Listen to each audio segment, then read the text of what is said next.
चलो बस बस बातें।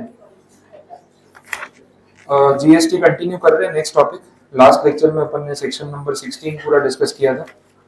अब अगला जो टॉपिक है वो सेक्शन नंबर 17 है। नोट्स में देख लो पेज नंबर 74 पे। अगेन बात आईटीसी के पॉइंट ऑफ व्यू से होने वाली, इनपुट टैक्स क्रेडिट को ही अपने डिस्कस कर रहे हैं। Sub section wise different conditions है, थोड़ा ध्यान देना इसमें। चलो स्टार्ट करते हैं। सबसे पहले 17 का सबसेक्शन 1, गुड्स और services partly use for business and partly for other purposes. कोई भी ऐसे गुड्स या सर्विसेज जिसका यूज आप बिजनेस पर्पस के लिए भी कर रहे हो और प्राइवेट यूज या पर्सनल यूज के लिए भी कर रहे हो। अब पॉइंट ये है कि जो भी आपने गुड्स खरीदे उन पे आपने जीएसटी पे किया।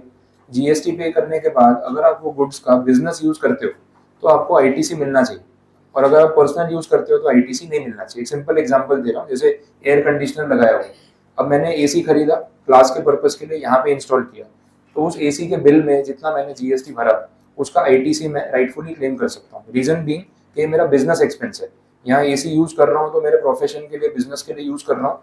इस प्रीमाइसिस से मैं इनकम अर्न कर रहा हूँ जिसपे मैं जीएसटी चार्ज कर रहा हूँ। तो अगर आपसे जीएसटी चार्ज कर रहा हूँ और आपकी फैसिलिटी के लिए एसी लगाया हुआ है तो इसका आईटीसी मुझे उसके सामने मिलना चाहिए। लेकिन अगर मैंने अपने घर पे एसी लगाया, उसमें भी जीएसटी तो पे किया होगा, लेकिन वो एसी का जो यूज है वो पर्सनल है या बिजनेस है, तो पर्सनल यूज का आपको आईटीसी नहीं मिलता। ये एकदम लॉजिकल बात है। इसी पॉइंट पे यहाँ पे ये सबसेक्शन है जिसमें ये बोल रहे हैं कि अगर ऐसे कोई गुड्स है जो आप पार्टली बिजनेस के लिए भी यूटिलाइज कर रहे हो और पार्टली आप पर्सनल यूज या अदर यूज के लिए भी यूटिलाइज कर रहे हो, अब आईटीसी का क्या होगा? या तो आप पूरा क्लेम करोगे या क्लेम नहीं करोगे। डिपार्टमेंट ने यहाँ पे बोला कि ऐसा नहीं है, पूरा क्लेम कर दिया तो डिपार्टमेंट का नुकसान, बिल्कुल ही क्लेम करने को नहीं दिया तो आपका नुकसान। तो बोला एक काम करते हैं, इसको प्रोपोर्शनेट बेस पे कैलकुलेट कर लेते हैं। अब depending on the type of goods कोई ना कोई पैरामीटर तो मिल ही जाएगा जिससे हमें समझ में आ जाए कि कितना प्रोपोर्शनेट आईटीसी क्लेम करना है, कितना नहीं करना है। तो जितना आपको क्लेम करने को मिलना चाहिए उतना आप प्रो रेटा बेसिस पे कर सकते हो, रिमेनिंग पार्ट आपको स्किप करना पड़ेगा। नाउ दैट डिपेंड्स के गुड्स कौन से हैं और कितने प्रोपोर्शन में बिजनेस के लिए यूज हो रहे हैं और कितने प्रोपोर्शन में पर्सनल यूज के लिए। ये वेरिएबल रहेगा, तो यहाँ पे कोई स्पेसिफिक एग्जांपल की नीड नहीं है, आपको इसको जनरल कंडीशन की तरह समझना। इसके बारे में जो बातें होंगी वो रूल्स में या नोटिफिकेशन में होंगी, अगर उनको कोई स्पेसिफिक गुड्स के बारे में बात करनी होगी। यहाँ पे नहीं किए तो फिर मैं उसमें डिटेल में नहीं जा रहा। क्लियर हुआ? मीनिंग समझ आया? ठीक है। नेक्स्ट सबसेक्शन देख लो, वो भी कुछ ऐसे ही है। गुड्स और services which are used partly for taxable and partly for exempt supply. इसका कुछ एग्जांपल ले लेते हैं, वो रिलेट हो जाएगा। आपने कोई पर्टिकुलर रॉ मटेरियल परचेज किया, वो रॉ मटेरियल आप प्रोडक्शन के लिए यूज करते हो, ठीक है। अब ये एक कॉमन रॉ मटेरियल है जिससे मल्टीपल टाइप के प्रोडक्ट्स बन सकते हैं। प्रोसेस चेंज करोगे तो मटेरियल या जो फिनिश गुड्स है वो चेंज हो जाएगा। जैसे अपने क्रूड ऑयल में से पेट्रोल बना रहे हैं, डीजल बना रहे हैं, एविएशन का टर्बाइन फ्यूल बना रहे हैं, तो एक ही क्रूड ऑयल है कॉमन रॉ मटेरियल, लेकिन उससे अलग अलग प्रोडक्ट बन रहे हैं, पेट्रोल, डीजल और एटीएफ, ठीक है। अब यहाँ पे इस रॉ मटेरियल से मैंने दो फिनिश गुड्स बनाए, एक फिनिश गुड्स 1 और दूसरा जो है फिनिश गुड्स 2, दो अलग प्रोडक्ट्स हैं। अब जब हमने देखा तो टैरिफ में इनका क्लासिफिकेशन अलग अलग है। ये वाला जो फिनिश गुड्स है ये टैक्सेबल है और इसके ऊपर 12% जीएसटी दिया हुआ है। ये वाला जो गुड्स है ना ये एग्जेम्प्ट है। अब एग्जेम्पशन का एक नोटिफिकेशन है जिसकी वजह से इसको एग्जेम्प्ट कर रखा है, समझ आ रहा है। कॉमन रॉ मटेरियल, उसमें से दो अलग अलग फिनिश गुड्स बने प्रोसेसिंग के टाइम पे, एक टैक्सेबल नेचर का है, एक एग्जेम्प्ट नेचर का है। अब पॉइंट ये है कि इस रॉ मटेरियल पे आपने जितना भी इनपुट टैक्स पे किया होगा, क्या उसका पूरा क्रेडिट मिलना चाहिए आपको या नहीं? पूरा मिलेगा? जितना एटीसी आपने पे किया पूरा क्लेम करने को मिल जाएगा या इस बात से फर्क पड़ेगा? फर्क पड़ेगा, क्योंकि ये रॉ मटेरियल यहाँ पे भी तो यूज हुआ है। This raw material has been utilized to manufacture this finish goods which is exempt. तो इस पे तो कोई जीएसटी आने वाला है ही नहीं, और यहाँ पे आप जीएसटी कलेक्ट करने वाले। तो डिपार्टमेंट ने क्लियर बोल दिया कि इस रॉ मटेरियल का जितना हिस्सा इसमें खर्च हुआ उतना आप प्रोपोर्शनेट आईटीसी ले लो, जितना हिस्सा यहाँ पे खर्च हुआ ना उतना आईटीसी मत ले लो। तो ये आईटीसी भी आपको प्रोपोर्शनेट क्लेम करने को मिलेगा। एक हिस्सा क्लेम होगा इसका और एक लैप्स हो जाएगा। इस पोर्शन में इस फिनिश गुड्स को बनाने के लिए जितना भी रॉ मटेरियल यूटिलाइज हुआ है उस पर आपको कोई आईटीसी नहीं मिलेगा, प्रोपोर्शनेटली अपने डिवाइड कर लेंगे। अब ये सब डेटा पे डिपेंड करता है कि इस रॉ मटेरियल की क्वांटिटी कितनी थी, इस फिनिश गुड्स में कितने % यूटिलाइज हुआ, इसमें कितना यूटिलाइज हुआ, वो नंबर्स के बेस पे कैलकुलेट हो सकता है। तो हो जाएगा, तो उसके बेस पे आप कैलकुलेशन कर लेना। तो पूरा एटीसी नहीं मिलेगा, पार्शियली मिलेगा और पार्शियली नहीं मिलेगा। आया रीजन समझ में? सिंपल पॉइंट था। तो ये सबसेक्शन 2 आपका कंप्लीट हुआ। सबसेक्शन 3 में अगेन स्पेसिफिक बात नहीं की, उसमें सिर्फ वैल्यूएशन की बात की है। देखो यहीं से ही पॉइंट समझ आ जाएगा। जितना भी आपका टोटल फिनिश गुड्स बना उसमें से इसकी वैल्यू कितनी, वैल्यू ऑफ सप्लाई कितना, वो पता करना पड़ेगा। तो उसी प्रोपोर्शन में फिर हम इनपुट टैक्स को बांट लेंगे। अब जो भी आपका कंसाइनमेंट बना, मैं अगर इसको 50-50 मान लेता हूँ कि इसकी वैल्यू ऑफ सप्लाई जितनी है, इसकी वैल्यू ऑफ सप्लाई भी उतनी है, इक्वल वैल्यूएशन आ रही है, तो इजी हो गया ना, आधा इनपुट टैक्स आप क्लेम कर लो, बाकी का आधा भूल जाओ। लेकिन ये रेशियो अगर 60-40, 70-30, 80-20 कुछ भी और होता तो उस प्रपोर्शन में अपने आईटीसी क्लेम कर लेते, सिंपल। तो सबसेक्शन 2 और 3 में जो स्टोरी है वो कनेक्टेड है और एक एक लाइन के पॉइंट है, इससे ज्यादा कोई डिटेल कंसेप्ट यहाँ पे नहीं। बोलो कोई कंफ्यूजन इसमें, समझ आ रहा है? ठीक है, आगे बढ़ते हैं। नेक्स्ट है 17 सबसेक्शन 4। ये एक स्पेसिफिक सबसेक्शन है, इसको आप इंपॉर्टेंट मार्क कर सकते हो, एग्जाम में उनको कोई क्वेश्चन बनाना हो प्रैक्टिकल तो इस पे से बन सकता है। तो यहाँ डिटेल में बात करते हैं।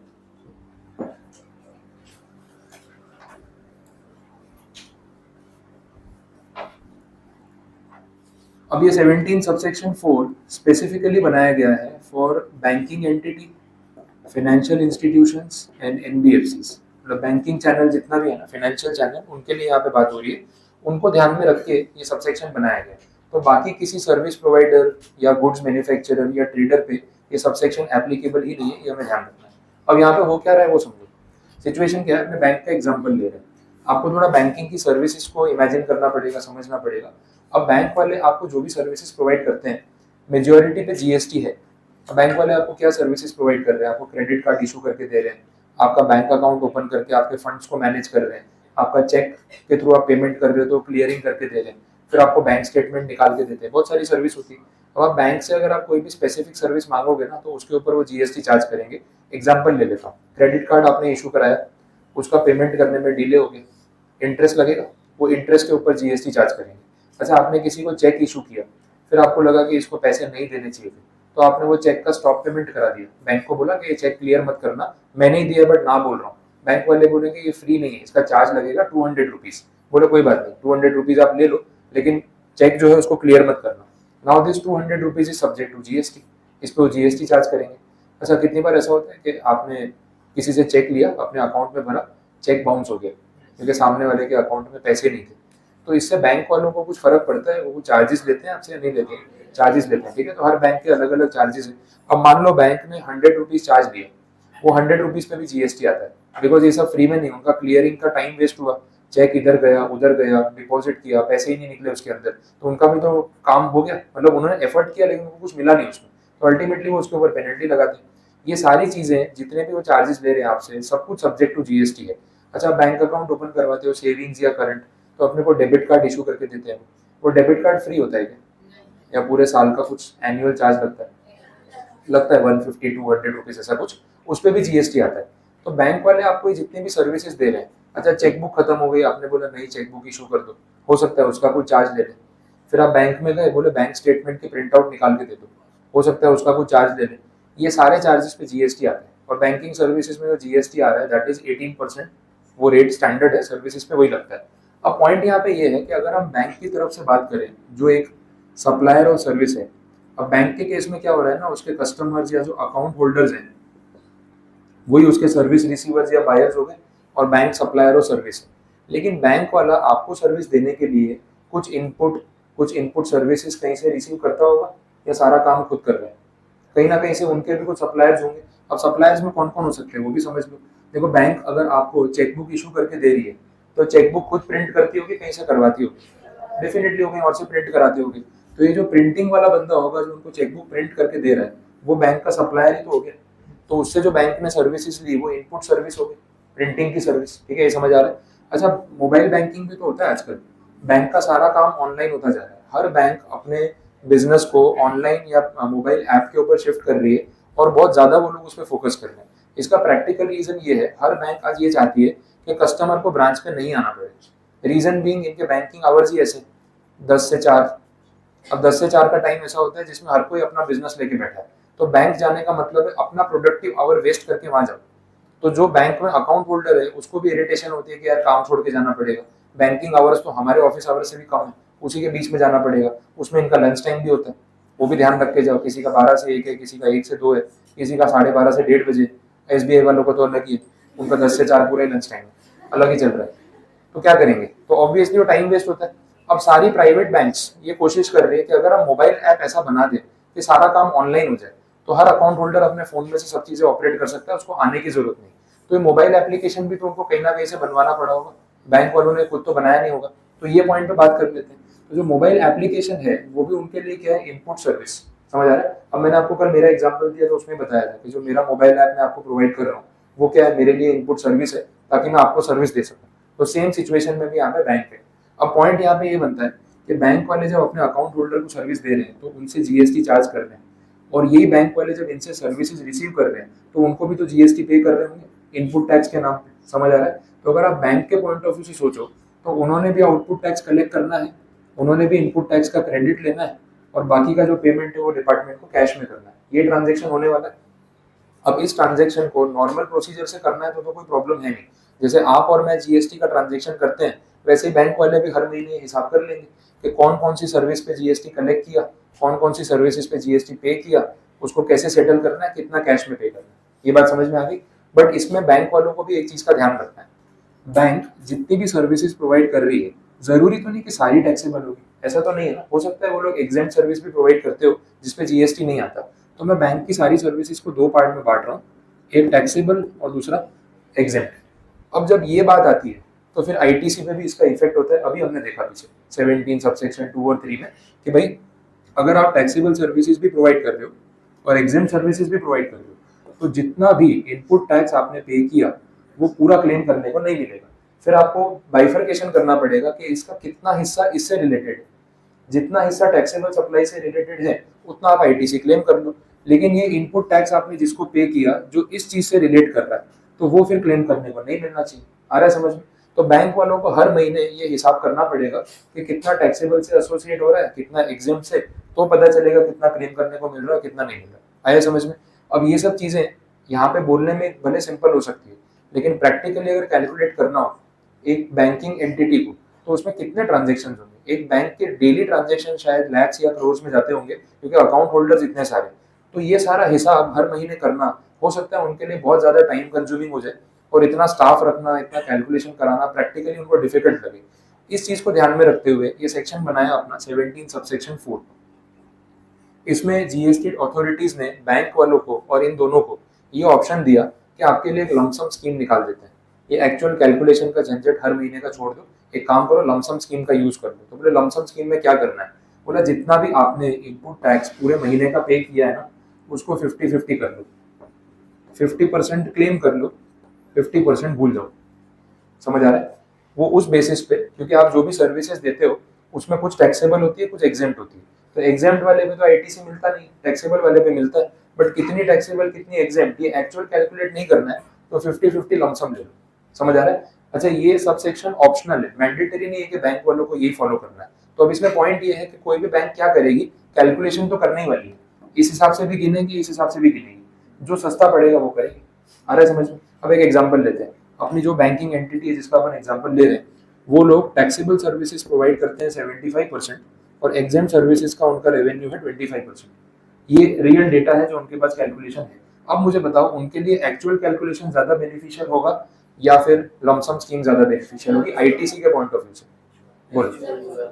एक्चुअल ज्यादा बेनिफिशियल होगा। रीजन बीइंग उन्होंने पूरे महीने का जितना भी इनपुट टैक्स पे किया, मान लेते हैं 1 लाख रुपए इनपुट टैक्स पे किया, तो अगर वो एक्चुअल प्रोविजन के हिसाब से जाएंगे तो उनको 75,000 का आईटीसी क्लेम करने को मिल जाएगा और 25,000 लैप्स होगा। बट अगर ऑप्शनल स्कीम में गए तो क्या होगा? सिर्फ 50,000 ही क्लेम करने को मिलेगा। समझ आ रहा है? तो यहाँ पे ज्यादा आईटीसी क्लेम करने को मिल रहा है ना, तो बेटर है आप नॉर्मल स्कीम में जाओ, एक्चुअल अकाउंट्स प्रेजेंट करो और मैक्सिमम बेनिफिट ले लो। अगर ये रेशियो उल्टा हो तो समझ में आ रहा है? तो ऑप्शन का मतलब क्या है? It is your choice. अगर ये 20 और 80 है तो इस स्कीम में तो आपको सिर्फ 20,000 का आईटीसी मिलेगा ना, बाकी 80,000 तो लैप्स हो जाएगा। इसको छोड़ो, लमसम में चले जाओ, 50,000 रुपए तो आपको ऐसे ही क्लेम करने को मिल रहा है, कैलकुलेशन भी नहीं दिखाना, उल्टा और इजी हो गया।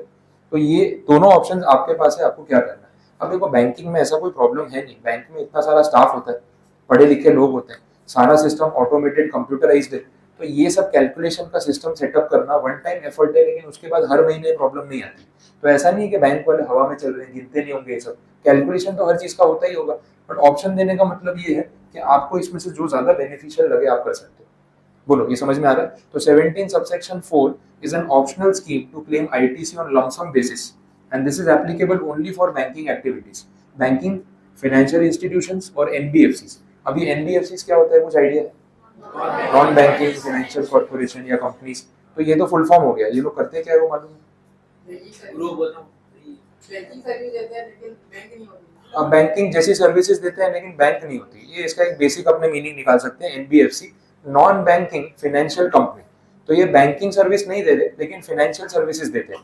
इन शॉर्ट ऐसी बैंक जो सिर्फ लोन देती है, इनका debit card, credit card, saving account, current account नहीं है, चेकबुक नहीं आती, लेकिन अगर लोन लेना है तो आप इनसे ले सकते हो। तो जैसे हाउसिंग फाइनेंस कंपनीज है वो इसमें आ सकती है, गोल्ड लोन वाली जो कंपनीज है वो इसमें आ सकती है। बड़े नाम है, बजाज फाइनेंस है, मन्नापुरम गोल्ड लोन है, मुथूट फाइनेंस है, ये सारी कंपनीज जो ये एनबीएफसी में कवर होती है। ये लोग होम लोन्स देंगे आपको, गोल्ड लोन देंगे, प्रॉपर्टी लोन देंगे, लेकिन इनकी बैंक नहीं, तो उनको एनबीएफसी बोलते हैं। तो उनको भी इस सेक्शन का बेनिफिट लेना है तो वो ले सकते हैं। बोलो अब यहाँ तक कोई क्वेरी समझ में आया? ये पॉइंट क्लियर हुआ? अब ये तो सेक्शन तो यहाँ पे कंप्लीट है, बट इसका एक प्रोविजो दे रखा है, एक्सेप्शन वाला पॉइंट है, उस पर बात कर लेते हैं। कैलकुलेशन में वो पॉइंट काम आएगा, और इसके भी सम्स हैं पीछे, सम सॉल्व करेंगे ना तो उसमें पॉइंट आएगा। देखो बैंक वाले जो भी ट्रांजेक्शन कर रहे हैं ना, उसको मैं दो पार्ट में बांट रहा हूँ, एक विद आउटसाइडर्स और एक होता है इंटर ब्रांच। दो कैटेगरी में बांट रहा हूँ, ठीक है? ये सबसेक्शन के लिए नेसेसरी है। इंटर ब्रांच ट्रांजेक्शन का मतलब क्या हो गया कि भाई आईसीआईसीआई बैंक की अगर मैं बात कर रहा हूँ तो उनकी दो ब्रांचेस के बीच में सर्विसेज या गुड्स एक्सचेंज हो रहे हैं, and that is also very common. ये होता है, दो ब्रांचेस के बीच में भी सर्विस एक्सचेंज हो सकती है। कितनी बार होता है कि एक ब्रांच पे कैश खत्म हो गया, दूसरे ने भेज दिया। कितनी बार ऐसा होता है कि एक ब्रांच पे अकाउंट होल्डर का अकाउंट चल रहा है, वो दूसरी पे आके कैश भर रहा है, चेक डिपॉजिट कर रहा है। तो इंटर ब्रांच ट्रांजेक्शन होते रहते हैं, उसमें कोई प्रॉब्लम नहीं है। और इंटर ब्रांच ट्रांजेक्शन भी सप्लाई की डेफिनेशन में आते हैं। अब ये क्यों आते हैं, इसका रेफरेंस आपको दे देता हूँ। हमने बात की थी डिस्टिंक्ट पर्सन वाली, एक डेफिनेशन थी, सेक्शन नंबर 25 था, उसमें बात हो रही थी distinct person, same pan number, different GST number, तो दोनों को डिस्टिंक्ट पर्सन की तरह हम ट्रीट करेंगे। अब बैंक के केस में भी तो ऐसा ही है ना।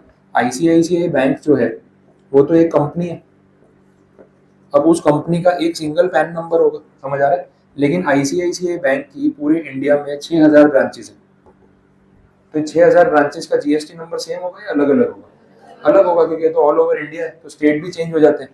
तो 6000 ब्रांचेस के 6000 जीएसटी नंबर होंगे ऐसा मान लेते हैं, बट पैन नंबर तो एक ही होगा, आईसीआईसीआई बैंक लिमिटेड। उसी पैन नंबर पे इन्होंने 6000 जीएसटी नंबर ले रखे होंगे, समझ आ रहा है? तो ये 6000 डिस्टिंक्ट लोग हो गए जिनके बीच में अगर इंटर ब्रांच ट्रांजेक्शन हुआ तो वो सप्लाई माना जाएगा। ये आपको ध्यान आ रहा होगा कि भाई अगर सेम पैन नंबर पे डिफरेंट जीएसटी नंबर है तो डिस्टिंक्ट पर्संस के बीच में अगर ट्रांजेक्शन हो रहा है विद और विदाउट कंसिडरेशन, सेक्शन 7 और शेड्यूल 1, तो वहां पे हमने बात की थी कि वो चीज सप्लाई की कैटेगरी में आती है, तो ये ट्रांजेक्शन भी जीएसटी वाला हो सकता है। ये हमने बात डिस्कस की हुई है। तो मैं इसको डिवाइड इसलिए कर रहा हूँ क्योंकि सेक्शन में ऐसा बोला कि बैंक वाले जो भी ट्रांजेक्शन इंटर ब्रांच करते हैं उस पे 17 सबसेक्शन 4 अप्लाई नहीं होता, उसमें 50-50 वाली स्कीम नहीं चलती, उसमें एक्चुअल कैलकुलेशन करना ही पड़ेगा। लेकिन आउटसाइडर कस्टमर्स के साथ other than your own branch, जैसे आप और मैं अकाउंट होल्डर से, हमारे साथ जो भी ट्रांजेक्शन बैंक करती है उसमें वो 17 सबसेक्शन 4 लगा के 50% लमसम स्कीम में जा सकती है, ये बोला हुआ है। तो इसका अल्टीमेट कैलकुलेटिव मीनिंग ये हो गया कि हर बैंक को अपने ट्रांजेक्शन को स्टार्टिंग में दो पार्ट में डिवाइड कर देना चाहिए, आउटसाइडर्स के साथ और इंटर ब्रांच। इंटर ब्रांच में तो एक्चुअल कैलकुलेशन करना ही पड़ेगा, चॉइस ही नहीं है। लेकिन आउटसाइडर वाले केस में आपके पास चॉइस है कि 50-50 में जाना है या फिर एक्चुअल कैलकुलेशन शो करना है, वो आपको जिसमें ज्यादा बेनिफिट है आप कर सकते हैं। तो इस सेक्शन का बेनिफिट यहाँ पे नहीं दिया हुआ है लेकिन यहाँ पे अवेलेबल है। आया समझ में? तो ये प्रोविजो है, आप देख लो थियरी में 17 सबसेक्शन 4 में जो लास्ट पॉइंट लिखा है, the restriction of 50% shall not apply, वो इसकी बात होगी। तो नोट करना है ऐसे तो लिख के रख सकते हो।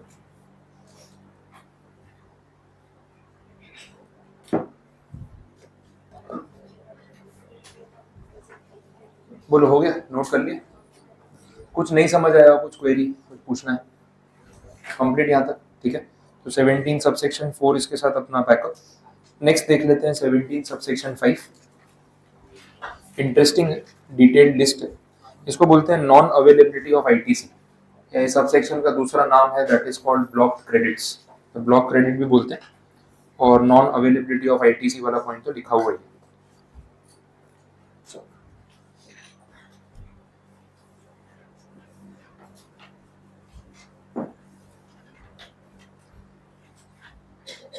ठीक है, ध्यान दो। तो 17 सबसेक्शन 5 में जो लिस्ट है उसमें क्लियर बोला है कि ये सारे ट्रांजेक्शन्स में आपको एलटीसी नहीं मिलेगी, क्लियर ना बोल दिया, this is a negative list.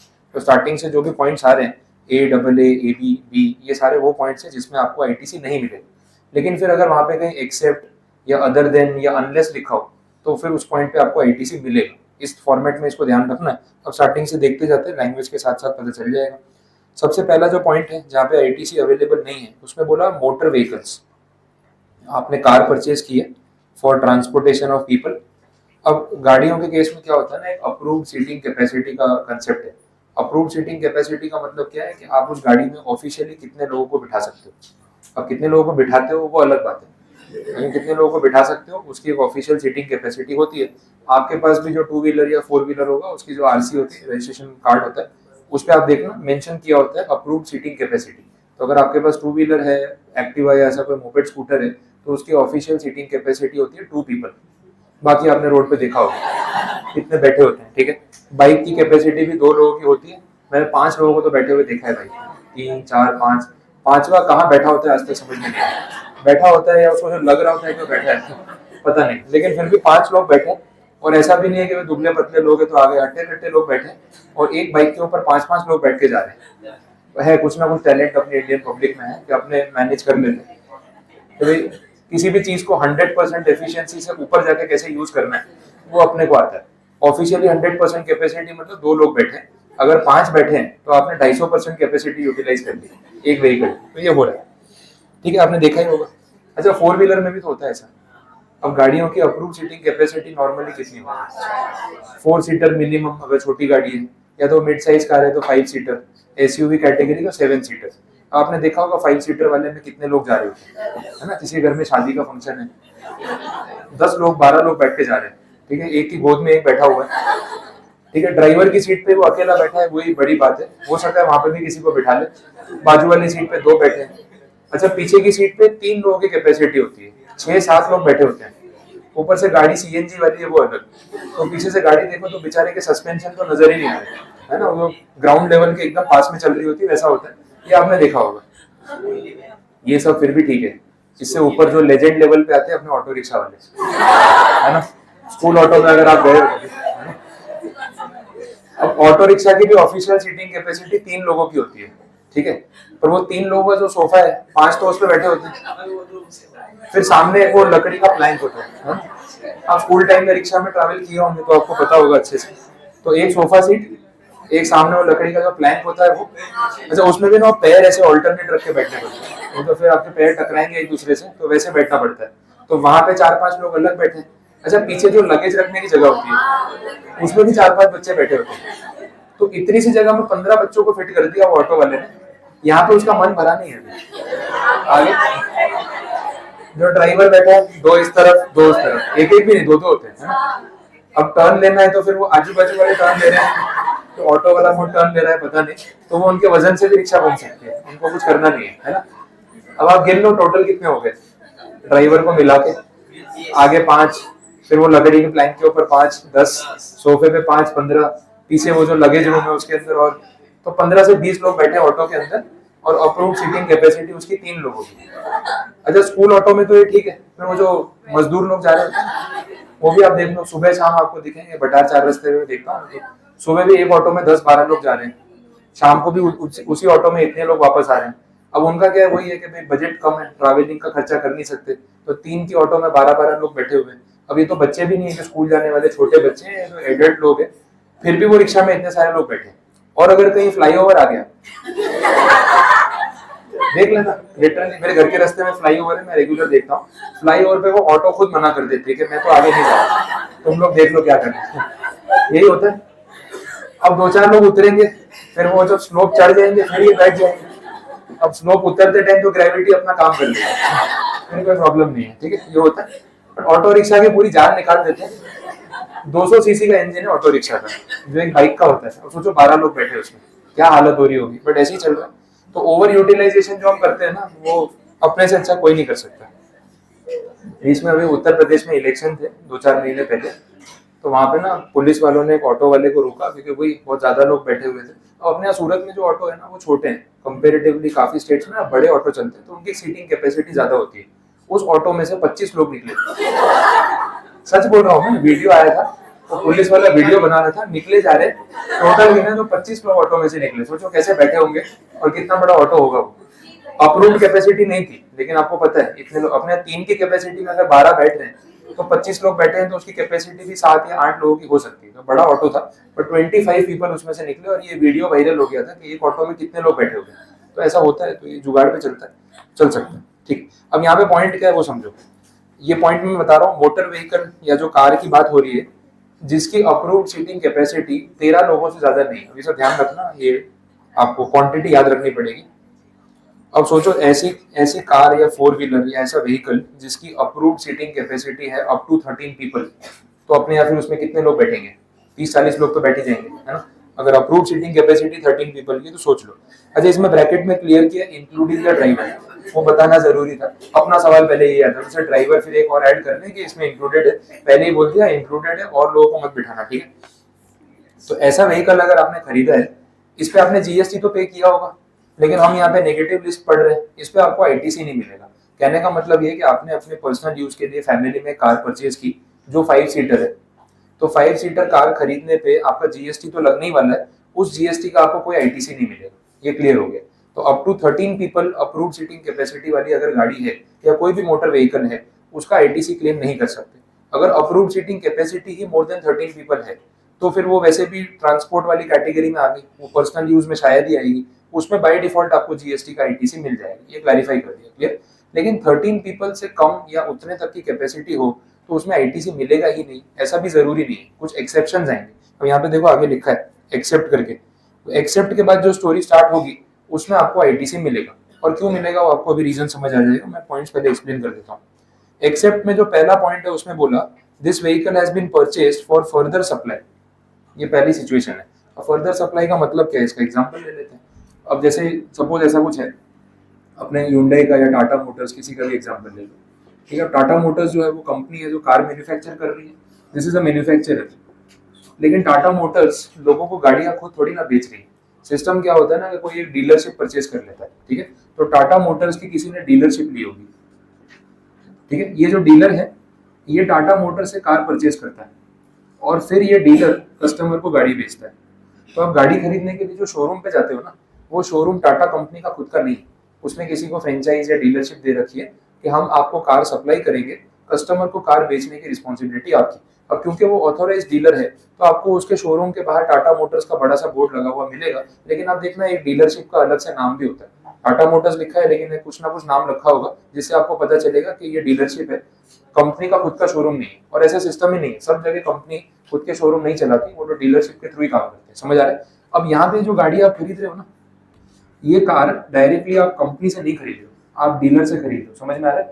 तो एक ट्रांजेक्शन तो ये हो गया कि टाटा मोटर्स मैन्युफैक्चरर से डीलर ने गाड़ी परचेज की, फिर डीलर ने वो कार आपको बेची, समझ आया।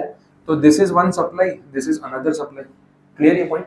अब हम यहाँ पे जो बात कर रहे हैं एक्सेप्शन में, हम इसके पॉइंट ऑफ व्यू से बात कर रहे हैं, डीलर के पॉइंट ऑफ व्यू से। ये डीलर है जब टाटा मोटर से गाड़ी खरीद रहा है तो इसको जो पेमेंट कर रहा होगा उस पर जीएसटी भी तो दे ही रहा होगा ना, क्लियर। फिर आप जब डीलर से गाड़ी खरीदते हो तो आप जीएसटी पे करते हो।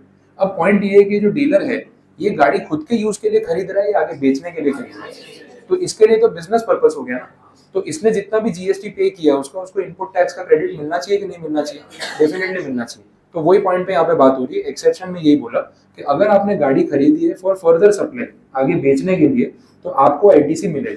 तो अगर मैं डीलर की बात कर रहा हूँ तो वो आईटीसी क्लेम कर सकता है, लेकिन कस्टमर की बात करूँ तो जो गाड़ी पर्सनल यूज के लिए खरीद के लेके गया उसको आईटीसी नहीं मिलेगा। तो इसने जो जीएसटी भरा ना वो उसकी कॉस्ट है, उसका कोई बेनिफिट नहीं। लेकिन डीलर ने यहाँ पे जो जीएसटी भरा उसका आईटीसी वो आमने सामने ले सकता है, समझ में आया। तो एक्सेप्शन में या फर्स्ट पॉइंट में डीलर की बात होगी। लॉजिक क्लियर हो गया क्यों आईटीसी मिल रहा है। अब वो 4 सीटर गाड़ी बेचे या 8 सीटर बेचे उससे फर्क नहीं पड़ता है, क्योंकि वो गाड़ी बेच रहा है, उसका काम बिजनेस है, पर्सनल नहीं है, इसको आईटीसी मिलेगा। क्लियर ये पॉइंट, ठीक है। फर्स्ट सिचुएशन कवर हो गई। नेक्स्ट देख लो, सेकेंड पॉइंट में बोला है आपने मोटर व्हीकल खरीदा है, भले वो 13 पीपल से कम कैपेसिटी का हो, लेकिन आपका पर्पस है transportation of passenger. Transportation of passenger मतलब आपने एज अ कैब सर्विस या एज अ टैक्सी सर्विस गाड़ी खरीदी। अब ये ओला उबर में जितने भी ड्राइवर्स एसोसिएटेड है, आपको पता है कि गाड़ी उनकी खुद की होती है, ओला वाले की नहीं है। ओला वाला सिर्फ एग्रीगेटर है, वो सारे कैब ड्राइवर्स को ऐप के थ्रू लिंक करके कस्टमर दिलवा रहा है, कमीशन चार्ज कर रहा है, गाड़ियों में उसने इन्वेस्ट नहीं किया। तो आपने कार परचेज की एज अ टैक्सी ड्राइवर उसको चलाने के लिए, और उसको आपने ओला में रजिस्टर करा दिया। तो ये जो कार का पर्पस है, ये पर्सनल है या बिजनेस है? बिजनेस है ना, आप सर्विस प्रोवाइड करने के लिए गाड़ी खरीद रहे हो। तो उस सिचुएशन में आपको उस गाड़ी पे पे किए हुए जीएसटी का पूरा आईटीसी मिल जाएगा। तो यहाँ पे यही जो पॉइंट है, इसमें जो कस्टमर है ना, एक्चुअली में उसने कैब सर्विस के लिए गाड़ी खरीदी, तो उसने जो जीएसटी इसको पे किया होगा वो उसका आईटीसी ले सकता है। कैसे लेगा? क्योंकि कैब जब चलाएगा तो आगे जो भी पैसेंजर बैठेंगे उनसे जीएसटी कलेक्ट करेगा ना, तो वहां से सेट ऑफ ले सकता है। आया समझ में? तो पर्पस पे डिपेंड करता है। बिजनेस यूज के लिए गाड़ी खरीदी है तो आईटीसी मिलेगा, पर्सनल यूज के लिए खरीदी है तो नहीं मिलेगा। सिंपल पॉइंट है। तो दो एग्जांपल हो गए। तीसरा एग्जांपल, ये मोटर ड्राइविंग इंस्टीट्यूट है। कुछ एक्सपीरियंस इसका देखा? सुबह सुबह लोग गाड़ियां चला रहे थे, डरे डरे घूम रहे होते हैं, ना लेफ्ट देखते हैं ना राइट देखते हैं, और हॉर्न बजा दो तो ऐसे घबरा जाते हैं कि स्टीयरिंग कहीं भी घुमा देंगे वैसे। ठीक है, तो ये मोटर ड्राइविंग इंस्टीट्यूट वाले जो हैं, अब पता नहीं इनको क्या जादू आता है, 8-10 दिन 12 दिन का कोर्स होता है, उसमें गाड़ी सिखा देते हैं। तो इतने दिन में सच में गाड़ी सीख जाते हैं कि आप में से किसी ने ज्वाइन किया, कोई मोटर ड्राइविंग इंस्टीट्यूट का भी एक्सपीरियंस लिया, तो 10-12 दिन में उतने अच्छे से गाड़ी चलानी आ जाती है, या बाद में फिर प्रैक्टिस करनी पड़ती है? प्रैक्टिस तो करनी पड़ती है, आ जाती है, डिपेंड करता है। ठीक है, मुझे नहीं लगता 10-12 दिन में इतना कॉन्फिडेंस आ जाता होगा कि अब गाड़ी लेके निकल जाओ। बाद में आपको थोड़ा टाइम लगेगा। बेसिक सिखा रहे हैं ना, अल्टीमेटली तो वही है ना, एक्सीलेटर कौन सा है, ब्रेक कौन सी है, क्लच कौन सा है, ये सब सिखाना बहुत जरूरी है। तो फिर जब कोई सामने आ जाता है तो ब्रेक के बदले एक्सीलेटर दबा देते हैं, तो वो रिस्की हो जाता है। तो पहले तो ये सिखाना पड़ेगा कि ये सब चीजें कैसे ऑपरेट हो रही है। तो 10-12 दिन में आपको कोर्स करवा रहे हैं। अब वो कैसे होता है ना, जब पहला दिन होता है ना, स्टार्टिंग में तो आपको ना सुबह सुबह 6 बजे डुमस वाले वेसू वाले रोड पे लेके जाते हैं, जो खाली रोड है, क्योंकि अभी अभी आपको कुछ आता नहीं है, कौन सा एक्सीलेटर कौन सा ब्रेक पता तो है नहीं। तो खाली रोड पे लेके जाते हैं सुबह सुबह के टाइम में, कि गाड़ी इधर उधर हो भी गई तो किसी को चोट नहीं लगेगी। तो पहले 2-3 दिन वहां चलवाएंगे, थोड़ा बहुत ग्रिप आ जाएगी। फिर आपको दोपहर को 2-2:30 बजे सिटी लाइट अठवा गेट वाले रोड पे लेके आएंगे। फिर जब लास्ट दिन होता है तब शाम को ट्रैफिक वाले स्टेशन रोड पे, भागल चौक पे, वराछा में, वो सब एरिया में ले जाएंगे, फुल ट्रैफिक है। अब वहीं तो आपका असली टेस्ट है, आप गाड़ी चला पा रहे हो। ठीक है, समझ में आ रहा है? अब ये जो ड्राइविंग इंस्टीट्यूट वाले हैं, वो जो गाड़ी में आपको सिखा रहे हैं, तो वो गाड़ी घर से लेके जानी पड़ती है या वो लोग प्रोवाइड करते हैं? अभी तो वो भी हो गया, कार कौन सी सीखनी है ना, उस हिसाब से पैसे चार्ज करते हैं। पहले तो स्टैंडर्ड था कि इतने पैसे देने और आपको कार सिखा देंगे। अभी आप बोलोगे छोटी गाड़ी में सीखना है या बड़ी गाड़ी में सीखना है, तो चार्जेस वो लोग उस तरीके से ले रहे हैं, वैसा है। अब ये जो मोटर ड्राइविंग इंस्टीट्यूट वाला है, जो गाड़ी आपको सिखा रहा है, तो कार तो उसकी खुद की है ना, आपको तो लेके जानी नहीं। तो उसने वो कार परचेज की होगी तो उसका जीएसटी लगा होगा कि नहीं? अच्छा, वो गाड़ी उसने पर्सनल यूज के लिए खरीदी है कि आपको सिखाने के लिए? अब जो सिखा रहा है वो फ्री में सिखा रहा है, पैसे चार्ज कर रहा है, तो इस पे भी तो जीएसटी लगता है।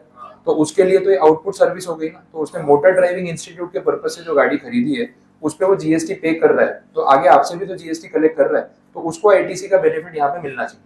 आया समझ में? तो ये पॉइंट हो गया ड्राइविंग इंस्टीट्यूट वाला। अभी ड्राइविंग इंस्टीट्यूट वाला कोई सीख रहा होता है, अपने आजू बाजू जा रहे होते हैं, तो थोड़ा टेंशन होता है। मैं तो दूर ही रहता हूँ, या तो अच्छा हॉर्न नहीं बजाने का, ये डर जाएंगे तो क्या पता स्टीयरिंग किस तरफ घूम गए। ठीक है, ब्रेक मार दी तो और पंगा।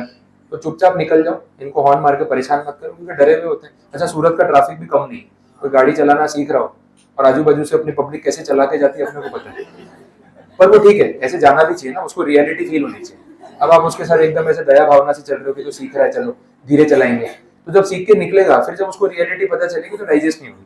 तो लोग टेढ़ा मेढ़ा चला के जा रहे हैं ना, तो उसको पता चल रहा है कि ऐसा ही है, और अगर सीखने के बाद गाड़ी लेके निकलूंगा तो इनसे डील करना पड़ेगा। तो कहीं ना कहीं जो पब्लिक मिलती है रोड पे, वो अपने आप ट्रेनिंग दे देती है कि सूरत में गाड़ी चलानी है तो आपको कितना बोलते हैं ना संभल के चलना है या फिर कितना ध्यान रखना है, पता चल ही जाता है। तो ये सब चीजें यहाँ पे है। पॉइंट ये है कि आप ऑटोमोबाइल डीलर के फॉर्म में कार परचेज करो, आप कैब सर्विस के लिए कार परचेज करो, या ड्राइविंग इंस्टीट्यूट के लिए कार परचेज करो, आप सामने टैक्सेबल सर्विसेज दे रहे हो, तो उस गाड़ी पे पे किया हुआ पूरा जीएसटी जो है वो आईटीसी के फॉर्म में आपको मिलेगा। आया समझ में? तो तीनों पॉइंट्स को हाईलाइट करके बाजू में लिख लेना, आईटीसी करके टिक मार्क कर लेना। लास्ट डे पे फिर कंफ्यूज नहीं हो जाओ कहाँ आईटीसी मिलता है कहाँ नहीं, वो नहीं होना चाहिए। तो रिवीजन के टाइम पे इजीली रिवाइज हो सके, वो ध्यान रखना।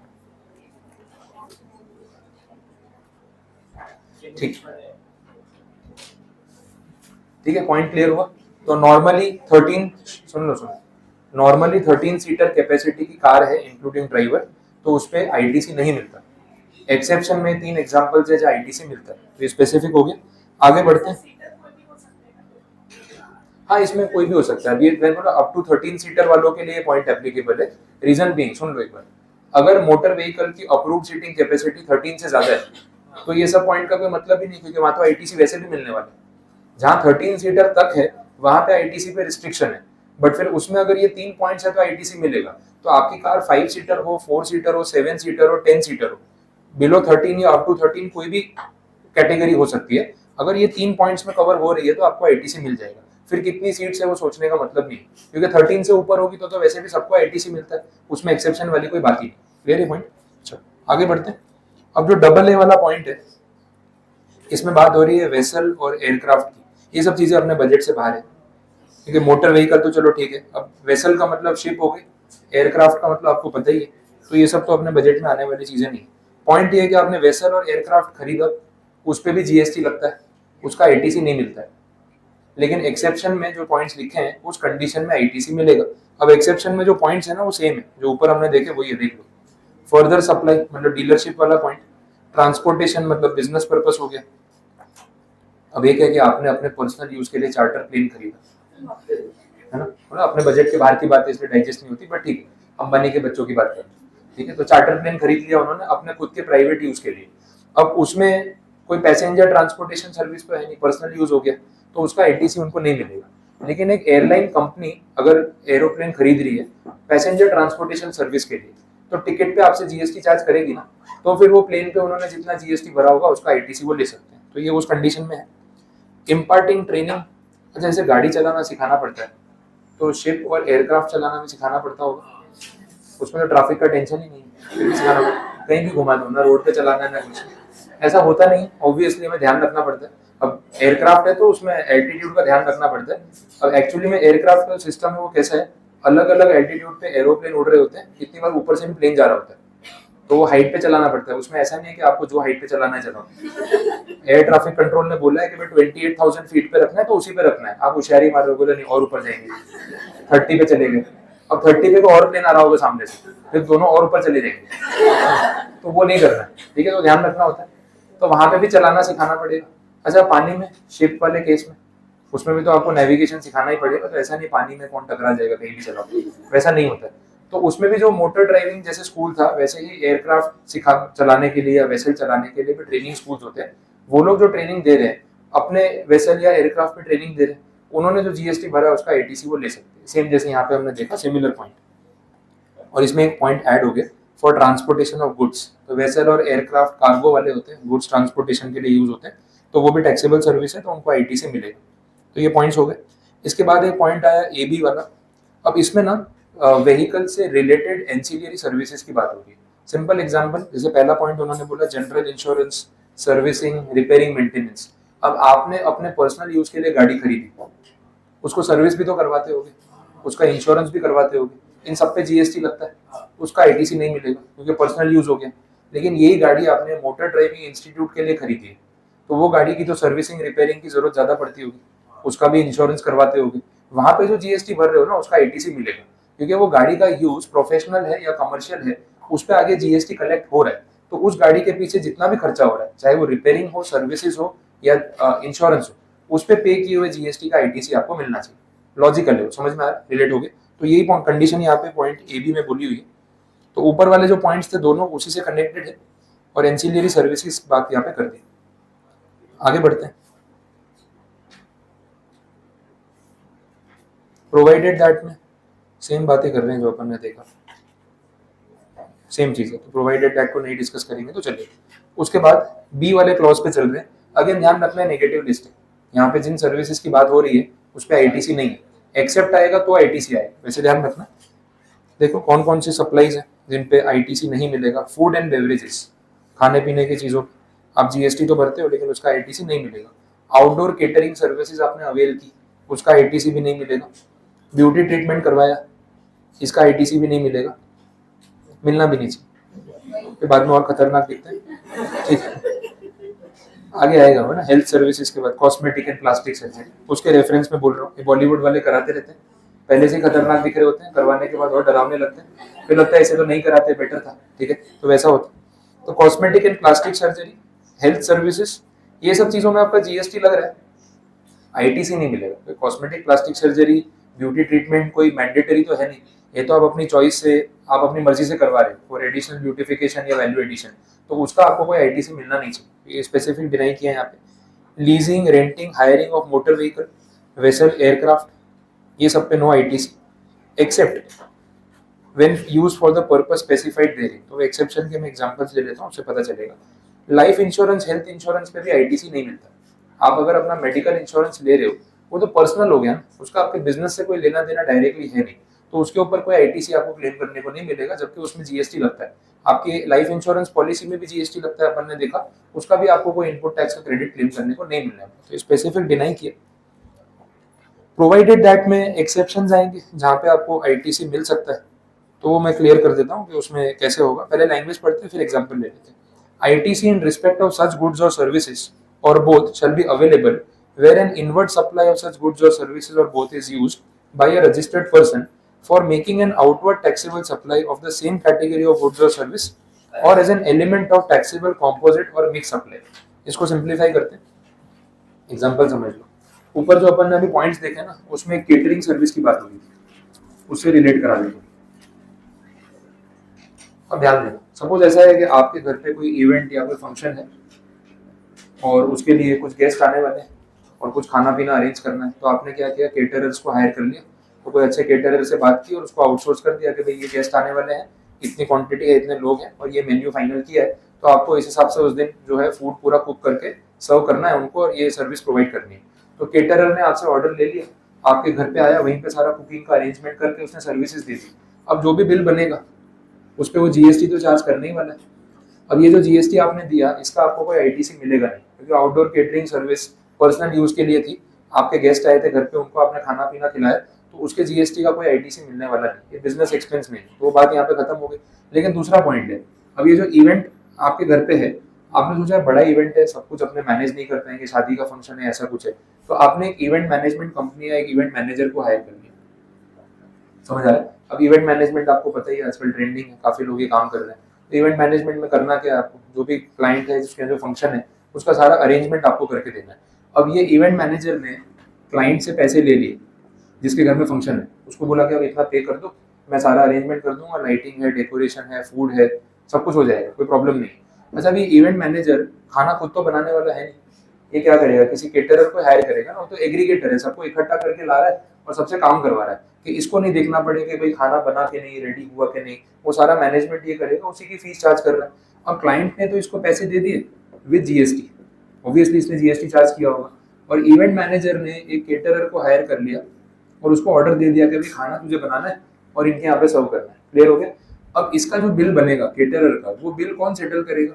इवेंट मैनेजर सेटल करेगा, क्लाइंट को कोई मतलब नहीं है। इसने इसको पूरे इवेंट के पैसे दे दिए, आगे किसको क्या पे करना है वो सारा इवेंट मैनेजर का बर्डन है। क्लियर? अच्छा, ये जो केटरर इवेंट मैनेजमेंट कंपनी के नाम का बिल बनाएगा, तो केटरर जीएसटी चार्ज करेगा कि नहीं करेगा? करेगा। अच्छा, ये इवेंट मैनेजर क्लाइंट के नाम का बिल बनाएगा तो जीएसटी चार्ज करेगा। क्लियर है? अब अगर अपन इसके पॉइंट ऑफ व्यू से बात करें तो इसको आईटीसी मिलना चाहिए कि नहीं मिलना चाहिए? इसने एक तरफ से जीएसटी कलेक्ट किया और एक तरफ जीएसटी पे किया, तो वो तो आईटीसी लेगा ना, ये एंड कंज्यूमर थोड़ी ना है। इवेंट मैनेजर कौन है? सर्विस सप्लायर है, प्रोवाइडर है, तो उसको तो आईटीसी मिलना चाहिए। तो अगर इसके पॉइंट ऑफ व्यू से बात करें तो आईटीसी डेफिनेटली मिलेगा। अच्छा, इसके पॉइंट ऑफ व्यू से बात करें, इसको नहीं मिलेगा। इसने जो भी जीएसटी दिया वो पर्सनल सर्विस हो गई, उसमें कोई आईटीसी नहीं मिलेगा। समझ आया? तो प्रोविजो में ना इसकी बात होगी। आपको लिखना है तो एग्जाम्पल वहां लिख के रख सकते हो, याद रहेगा। इवेंट मैनेजमेंट वाला लिख लो, फिर आगे देखो।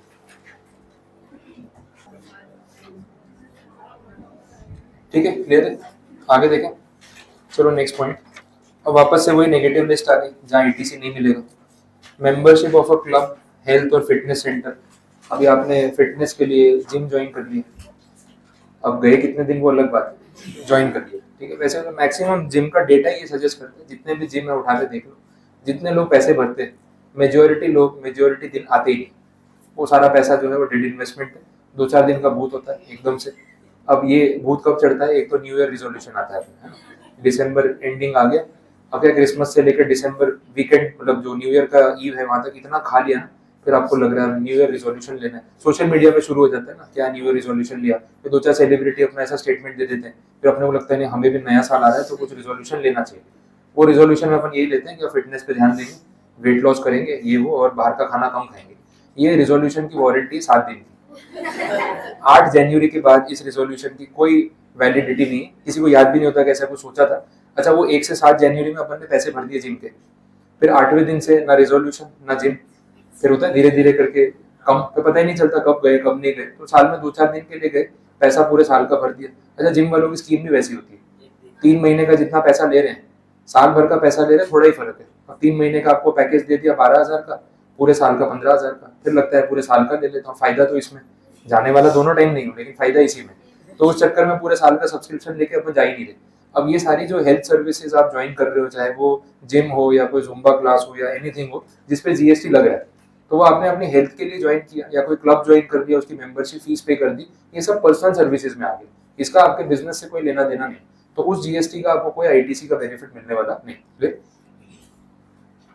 हेल्थ बेनिफिट मिल जाए वही बड़ी बात है। अब अपने जैसे शहर में सूरत में तो बड़ा मुश्किल है, यहाँ पे लोग जिम जाते इसलिए ताकि शाम को अच्छा खाना खा सके, अच्छा खाना मतलब वही बाहर का खाना खा सके, तो खाएंगे, जिम जाएंगे, चलता रहेगा, ठीक है, तो खाने को भी मिलेगा और जो है वर्कआउट भी होता रहेगा, और गिल्ट कम होगा कि नहीं कसरत कर रहा हूँ ना, खाया तो क्या हो गया, चीज बटर खा लिया तो ठीक है कोई बात नहीं, पिज्जा खा लिया, जिम जाता किस लिए, ताकि शाम को पिज्जा खा सके, साइकिल वो लूप में चलता रहता है, तो ये चीज है। चलो, तो अपने सिटी में रह के खाना कंट्रोल करना बड़ा टफ काम है, आप सबको एक्सपीरियंस हो गई, कोई ना कोई उठा के बाहर ले जाएगा, चलो ये खा के आते हैं, और ना भी नहीं बोल पाते, रोज रोज कोई ऑफर करेगा अलग अलग तो फिर जाना ही पड़ेगा।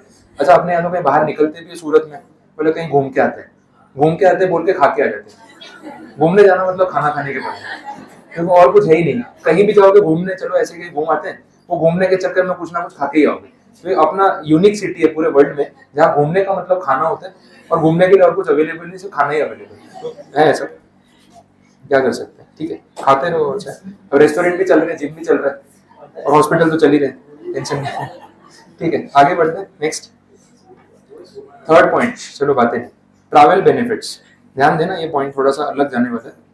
यहाँ पे बोला है आपने अपने एम्प्लॉयज को ट्रैवल बेनिफिट्स प्रोवाइड किए, मतलब कंपनी के खर्चे पे एम्प्लॉय को ट्रैवल अलाउंस या कहीं घूमने फिरने भेज दिया, वेकेशन पे भेज दिया, तो उसमें जो जीएसटी लग रहा है ना, उसका भी कोई आईटीसी नहीं मिलेगा, डिनाई कर दे। अब जबकि आपको आइडिया होगा हर कंपनी में पॉलिसी होती है, अपने एम्प्लॉयज को कंपनी साल में एक बार कुछ 2 या 3 दिन या 4 दिन की ट्रिप अलाउ करती है एक लिमिटेड बजट में, कि कंपनी की तरफ से आप खर्चा करके स्पॉन्सर करके जा सकते हो, उसमें आपको पे नहीं करना है, वो एम्प्लॉय या ऑफिसर किस लेवल का है कंपनी में, क्या उसकी पोस्ट है, उस पर डिपेंड करता है, but this is a market practice. लेकिन स्टिल यहाँ पे जीएसटी में उन्होंने मना कर दिया कि अगर आपने अपने एम्प्लॉयज को ट्रैवल बेनिफिट्स प्रोवाइड किए, वेकेशन पे भेजा, उनका बुकिंग करवाया, अब एयरक्राफ्ट का बुकिंग कराया तो जीएसटी आएगा, एसी ट्रेन की टिकट बुक करा दी तो जीएसटी आएगा, होटल बुक करवा दिया उस पर जीएसटी आएगा, ये जीएसटी का आईटीसी नहीं मिलेगा।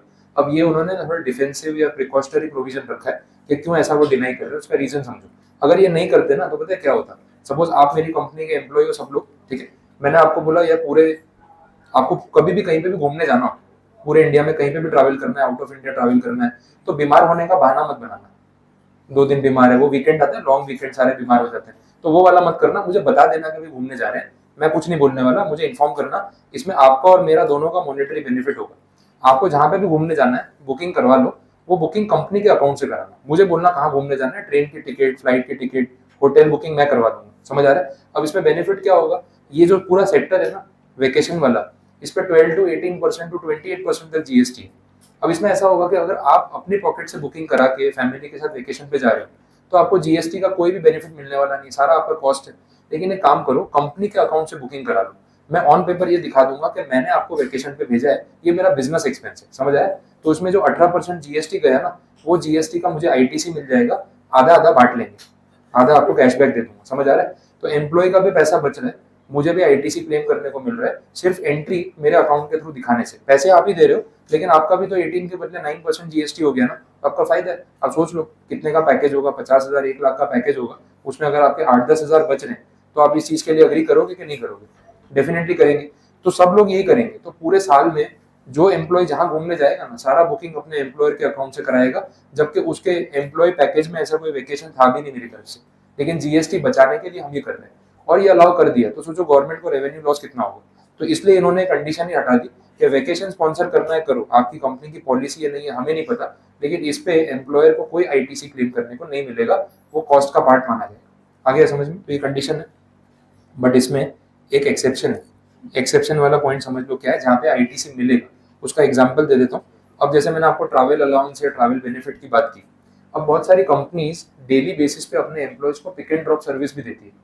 कि घर से या आपके नियर बाई से आपको पिक कर लेंगे, मतलब कंपनी की कैब या कंपनी की बस चलती है, एम्प्लॉयज को पिक एंड ड्रॉप, तो आपको ट्रैवल खुद से नहीं करना है, कंपनी का व्हीकल आएगा आपको लेके जाएगा और ड्रॉप कर देगा। ये फैसिलिटी जो कंपनी देती है उसमें भी आईटीसी नहीं मिलता है, वो ऊपर वाले पॉइंट में आता है। लेकिन प्रोवाइडेड दैट में ऐसा बोला है कि अगर ये फैसिलिटी कंपनी को इसलिए देनी पड़ रही है क्योंकि गवर्नमेंट का रूल है, मैंडेटरी है, तो उसमें आईटीसी मिलेगा। अब एक एग्जांपल देता हूँ, सपोज ऐसा है कोई कंपनी है जहाँ पे फीमेल वर्कर्स काम कर रहे हैं और उनका जो कंपनी का जो वर्किंग आवर है वो जैसे होता है ना, इंटरनेशनल कंपनीज होती है तो भाई यूएस और यूके के क्लाइंट है, तो उनके टाइम जोन के हिसाब से काम करना पड़ता है। तो कितनी बार नाइट शिफ्ट होती है, कितनी बार लेट इवनिंग शिफ्ट होती है। तो because of that state government ने एक रूल पास किया कि जो भी ऐसी कंपनीज हैं जो फॉरेन कंट्रीज में काम कर रही हैं, जिनका टाइमिंग ये आवर से लेके वो आवर तक है और फीमेल एम्प्लॉयज है, तो सेफ्टी पर्पज के लिए कंपलसरी उनको पिक एंड ड्रॉप सर्विस देनी पड़ेगी। ये एम्प्लॉयर के ऊपर एक बर्डन है, मैंडेटरीली उनको फॉलो करना पड़ेगा। आया समझ में? अब इस सिचुएशन में ये जो सर्विसेज है ये एम्प्लॉयर अपनी मर्जी से दे रहा है या फिर गवर्नमेंट के कहने पे देनी पड़ रही है? तो एम्प्लॉयर ने किसी कैब वाले को हायर किया होगा, उसका हर महीने का बिल बनता होगा, उस पर जीएसटी जा रहा होगा, तो इस जीएसटी का आईटीसी उसको मिलना चाहिए। ये प्रोविजो में क्लियर किया, क्योंकि वो अपनी मर्जी से सर्विस नहीं दे रहा है, this is because of a government regulation, तो फिर आईटीसी उसको मिलना चाहिए। ये प्रोविजो में क्लैरिफाई किया, ठीक है। उसमें टर्म लिखा होगा स्टैट्यूटरी ऑब्लिगेशन या ऑब्लिगेटरी, वैसे करके मेंशन किया, ठीक है। तो वो ऑब्लिगेटरी होने का मतलब ही वही है कि मैंडेटरी है इसलिए करना पड़ रहा है, तो फिर आईटीसी देना पड़ेगा। दिस इज एन एक्सेप्शन, ठीक है। कंडीशन क्लियर है। नेक्स्ट पॉइंट में बात हो रही है वर्क्स कॉन्ट्रैक्ट की। अब सी और डी पॉइंट में आपको साथ में समझा रहा हूँ, वो एक ही एग्जांपल में कवर हो जाएगा। कंस्ट्रक्शन की बात कर रहे हैं, वर्क्स कॉन्ट्रैक्टर ध्यान में मैंने बताया था, कंस्ट्रक्शन करवाना है, किसी कॉन्ट्रैक्टर को हायर कर लिया, उसको बोला भाई सीमेंट और ब्रिक्स और वो सब भी तू ही ले आना, फिर उसको बोला कि जो वर्कर्स होते हैं उनको भी तू ही लेके आ जाना, मैनेजमेंट का काम भी खुद ही कर लेना, हम नहीं करेंगे। That was the idea of works contract. This is a combined service, इसमें सप्लाई ऑफ गुड्स भी होता है, सप्लाई ऑफ सर्विस भी होती है, क्योंकि जो कॉन्ट्रैक्टर है जो आपसे कॉन्ट्रैक्ट ले रहा है, सीमेंट भी वही लेके आएगा और वर्कर्स भी वही लेके आएगा, बिल्डिंग बना के भी देगा। That is a works contract. अब ये पॉइंट समझ लो यहाँ पे। अब कंडीशन ये है कि एक बिल्डर है, उसने एक वर्क्स कॉन्ट्रैक्टर को हायर कर लिया, समझ आ रहा है? अब ये बिल्डर हो सकता है या फिर किसी की पर्सनल प्रीमाइसिस भी हो सकती है, पर्सनल प्रॉपर्टी वाला पॉइंट भी आ सकता है। जैसे आप अपना घर बनवा रहे हो, आपको बंगलो बनवाना है, तो उसके लिए आपने कॉन्ट्रैक्टर को हायर किया, उसको बोला कि भाई ये डिजाइन विजाइन पास हुआ है, अब सीमेंट और ये सब इस क्वालिटी का लाना है, वर्कर्स भी आप लेके आना, सुपरविजन भी आप करना, मुझे मेरा बंगलो बना के दे दो और उसका जो पैसा लेना है ले लो। समझ आया? अब इस सिचुएशन में जो वर्क्स कॉन्ट्रैक्टर है ये तो सर्विस प्रोवाइडर है और गुड्स का सप्लायर भी है, तो इससे जो पैसे चार्ज करेगा उस पर जीएसटी कलेक्ट करेगा कि नहीं करेगा? करेगा डेफिनेटली। अच्छा, ये वर्क्स कॉन्ट्रैक्टर तो एग्रीगेटर है, सारा काम खुद थोड़ी करने वाला है। अब एक बंगलो बनाना है या एक प्रॉपर्टी का कंस्ट्रक्शन करना है, उसमें 10 चीजें यूज होती है। अब एग्जांपल ले सकते हो आप उसमें, एक एसी के पाइप का इंस्टॉलेशन करना होता है, एक इलेक्ट्रिशियन का काम होगा तो उसमें कंसील वायरिंग और वो सब जो करनी होती है वो, फिर पानी के पाइप का कनेक्शन करना होगा तो वाटर पाइपलाइन इंस्टॉल करनी है, गैस की पाइपलाइन इंस्टॉल करनी है, ये सब चीजें होंगी, इन्वर्टर की लाइन इंस्टॉल करनी है, जनरेटर सेटअप करना है, कितनी चीजें होंगी। तो ये सारा काम इसको खुद को थोड़ी ना आता होगा, ये क्या करेगा, इन सबको लेके आएगा, एक इलेक्ट्रिशियन को हायर करेगा जो पूरी प्रॉपर्टी का वायरिंग का काम कर रहा है, फिर वो सीवेज की पाइपलाइन के लिए इंस्टॉलेशन करने के लिए कोई प्लम्बर को हायर करेगा, तो उन सबसे काम करवा के उनको भी तो पैसे देगा ना वर्क्स कॉन्ट्रैक्टर। तो ये सब लोग वर्क्स कॉन्ट्रैक्टर से भी तो जीएसटी चार्ज करेंगे, समझ आ रहा है? तो यहाँ पे सिचुएशन में वर्क्स कॉन्ट्रैक्टर इंटरमीडियरी है, एक तरफ ये जीएसटी आगे वाले से चार्ज कर रहा है, दूसरी तरफ ये जीएसटी पे कर रहा है। क्लियर हो रहा है? तो यहाँ से जो पैसा आ रहा है जीएसटी के नाम पे वो क्या है, आउटपुट टैक्स, और जो यहाँ पे पे कर रहा है वो इसके लिए क्या है, इनपुट टैक्स। तो इसको आईटीसी मिलना चाहिए कि नहीं मिलना चाहिए? ये सेम एग्जांपल जैसा अभी इवेंट मैनेजर में बताया था, तो इंटरमीडिएट ये अपने खुद के लिए थोड़ी प्रॉपर्टी बना रहा है, तो इसको तो आईटीसी मिलना चाहिए। तो एक पॉइंट यहाँ पे ये कवर हो रहा है। दूसरा, ये जो पर्सन है बिल्डर या जिसकी पर्सनल प्रॉपर्टी बन रही है, उसको आईटीसी नहीं मिलेगा, ये यहाँ पे क्लियर हो गया, क्योंकि वो प्रॉपर्टी खुद के लिए बनवा रहा है, उसने जो भी जीएसटी यहाँ पे पे किया ना उसको उसके आईटीसी का कोई बेनिफिट नहीं मिलेगा। आ रहा है समझ में? क्योंकि जो प्रॉपर्टी बन रही है वो कौन सी है, इमूवेबल प्रॉपर्टी, ये सेक्शन में यहाँ पे क्लैरिफाई किया, तो इसको आईटीसी नहीं मिलता लेकिन इसको मिलेगा। इतना ही पॉइंट यहाँ पे कवर हो, क्लियर, ये समझ आ गया? अब लैंग्वेज से देख लो, लिंक करा दो। सी पॉइंट में क्या बोला, works contract services when supplied for construction of an immovable property except where an it is an input service for further supply of works contract service. वो जो एक्सेप्ट है ना, एक्सेप्ट में इसकी बात हो रही है और नॉर्मल प्रोविजन में इसकी बात हो रही है, समझ आया? तो नॉर्मली आईटीसी नहीं मिलता, लेकिन अगर आप एज अ कॉन्ट्रैक्टर किसी को सर्विस दे रहे हो और उसके लिए किसी सर्विसेज अवेल कर रहे हो तो आप आईटीसी अवेल कर सकते हो। तो एक्सेप्शन में ये पॉइंट है, नॉर्मली ये पॉइंट मैंने दोनों एक साथ आपको रिलेट करा दी। अच्छा, इसमें ब्रैकेट में लिखा है other than plant and machinery. तो अगर आपने वर्क्स कॉन्ट्रैक्टर को हायर किया है for construction of an immovable property तो वहां पे आपको आईटीसी नहीं मिलेगा, ये तो हमने देख लिया। लेकिन इसमें एक्सेप्शन में रखा है प्लांट एंड मशीनरी। तो अगर मैंने प्लांट एंड मशीनरी इंस्टॉल करवाई तो वो क्या होती है, मूवेबल प्रॉपर्टी होती है, इमूवेबल नहीं होती। तो मूवेबल प्रॉपर्टी के केस में जो भी जीएसटी का खर्चा लगा होता है उसका आईटीसी मिलता है। तो अगर मैंने मेरी फैक्ट्री बनवाई और मैंने मशीन इंस्टॉल करवाई तो वहां पे मुझे प्लांट एंड मशीनरी के इंस्टॉलेशन का सारा आईटीसी मिल जाएगा, लेकिन जो बिल्डिंग फैक्ट्री का शेड बनवाया उसका कोई आईटीसी नहीं मिलेगा। इस तरीके से आप इसको रिलेट कर सकते हैं। क्लियर हुआ, पता चल रहा है? बोलो, कुछ कंफ्यूजन इस पॉइंट में नहीं समझ आया? एग्जाम्पल वापस से रिपीट कर रहा हूँ, आपने फैक्ट्री बनवाई है, उसका शेड बनवाया, कंस्ट्रक्शन कराया, कंस्ट्रक्शन में जितना जीएसटी गया होगा आपका उसका कोई आईटीसी आपको नहीं मिलेगा। लेकिन आपने इंटरनली मशीन इंस्टॉल कराई, उस मशीन पे आपका कोई जीएसटी गया होगा, उसका आईटीसी आपको मिलेगा, इसलिए वो मशीन को उन्होंने अदर दिन करके लिखा। सिंपल हो गया पॉइंट। नेक्स्ट देख लो, डी वाला जो पॉइंट है। अब डी वाले पॉइंट में मेन वर्ड अंडरलाइन कर लेना, ऑन हिज ओन अकाउंट। वहां पे ऐसा है कि वर्क्स कॉन्ट्रैक्टर है ही नहीं, ऑन हिज ओन अकाउंट। मैं यही एग्जांपल है, वर्क्स कॉन्ट्रैक्टर को हटा रहा हूं। अब ऐसा है कि आपको आपकी फैक्ट्री बनवानी थी, आपको कॉन्ट्रैक्टर की जरूरत नहीं है। आप जानते हो कि भाई सीमेंट कहाँ से खरीदनी है, ब्रिक्स कहाँ से खरीदनी है, वर्कर्स कहाँ से लेके आने हैं, और सुपरविजन भी आप खुद ही कर लोगे। तो इसको क्या बोलेंगे, ऑन ओन अकाउंट। तो इसमें भी आपने इन सब लोगों से डायरेक्ट काम कराया होगा, तो इनको जीएसटी तो आपने दिया ही होगा। उस जीएसटी का आपको कोई आईटीसी मिलने वाला नहीं है, क्योंकि प्रॉपर्टी आपने पर्सनल यूज या अपने खुद के यूज के लिए बनवाई, आप वर्क्स कॉन्ट्रैक्टर नहीं, तो आईटीसी नहीं मिलेगा। तो ऑन अकाउंट वाले का मतलब कि बीच में इंटरमीडिएरी नहीं, बाकी की सारी सिचुएशन सेम। क्लियर? तो ये सी और डी पॉइंट साथ में कवर हो गया। अच्छा, जो आगे के पॉइंट्स है वो हमने कहीं ना कहीं डिस्कस किए हैं, वो रिपीटेशन है।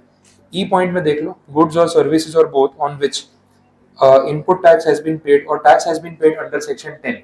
आपको ध्यान में है सेक्शन 10 कौन सा था? Composition levy scheme. Composition levy scheme में आईटीसी मिलता है क्या? नहीं मिलता। तो ये वही पॉइंट है, अपने ऑलरेडी पढ़ चुके हैं। नेक्स्ट, गुड्स और services received by non resident taxable person. ये अपन आगे बात कर लेते हैं, NRTP, non resident taxable person. वो नेटफ्लिक्स और ओटीटी प्लेटफॉर्म्स और वो सब मैंने बोला था, उनकी बात हो रही। पर्सनल कंजम्पशन के लिए आपने कोई गुड्स यूज किए, सर्विसेज ली, इंप्लाइड है कि आईटीसी नहीं मिलेगा। नेक्स्ट बोल रहे हैं आपके गुड्स चोरी हो गए, खो गए, डिस्ट्रॉय हो गए, आपने उनको राइट ऑफ कर दिया, या गुड्स आपने गिफ्ट में बांट दिए, तो उसका आईटीसी देंगे क्या? नहीं देंगे। क्यों? नहीं तो फिर क्या होगा ना, पूरे साल में जितना गुड्स बिकेगा नहीं ना, 10% गुड्स हमारा खो जाता है, 10% चोरी हो जाता है, 10-15% डिस्ट्रॉय हो जाता है, फिर बाकी का थोड़ा बहुत बचता है तो हम फ्री में बांट देते हैं, सैंपल गिफ्ट। तो 50% सेल होता है, 50% तो ऐसे ही वेस्ट हो जाता है। तो आउटपुट जीएसटी पूरा कलेक्शन दिखाओगे नहीं और इनपुट टैक्स पूरा राइट ऑफ कर लोगे। तो डिपार्टमेंट ने बोला जितने गुड्स खो जाते हैं, चोरी हो जाते हैं, आप संभाल नहीं पाते, उसका एटीसी मत मांगना। तो अपने आप फिर आप सेल करोगे और उस पर टैक्स कलेक्ट करोगे, ये कंडीशन। और लास्ट पॉइंट जो बोला है सेक्शन 74, 129, इसमें इवेजन की बात हो रही है। एक एग्जांपल ले लेते हैं सिंपल। आप है ना जीएसटी वाले गुड्स कैश में बेच रहे थे और जीएसटी कलेक्ट नहीं कर रहे थे, डिपार्टमेंट को पता नहीं था, कहीं रेड पड़ गई, पकड़े गए, मालूम पड़ गया। अब डिपार्टमेंट आपसे जीएसटी वसूल कर रहा है तो डेफिनेटली करेगा विद इंटरेस्ट एंड पेनल्टी। अब जैसे ही वो जीएसटी वसूल कर रहा है, आप क्या बोल रहे हो? बोले सर वो आईटीसी, देखिए इसमें मेरा रॉ मटेरियल खरीदा था। तो ये बोलने से पहले आपको सोचना चाहिए कि सामने रिएक्शन क्या आएगा। आपने सामने से जीएसटी नहीं भरा, ये तो हमने आपकी चोरी पकड़ी, आपसे ढूंढ के वसूल किया, इसमें काय का आईटीसी? समझ में आ रहा है? तो ऐसी कंडीशन में आपको आईटीसी नहीं मिलेगा। तो ये लास्ट पॉइंट था। इसके साथ आपका ये सबसेक्शन 5 कंप्लीट है। सबसेक्शन 6 में कुछ नया पॉइंट नहीं है, आप देख लो।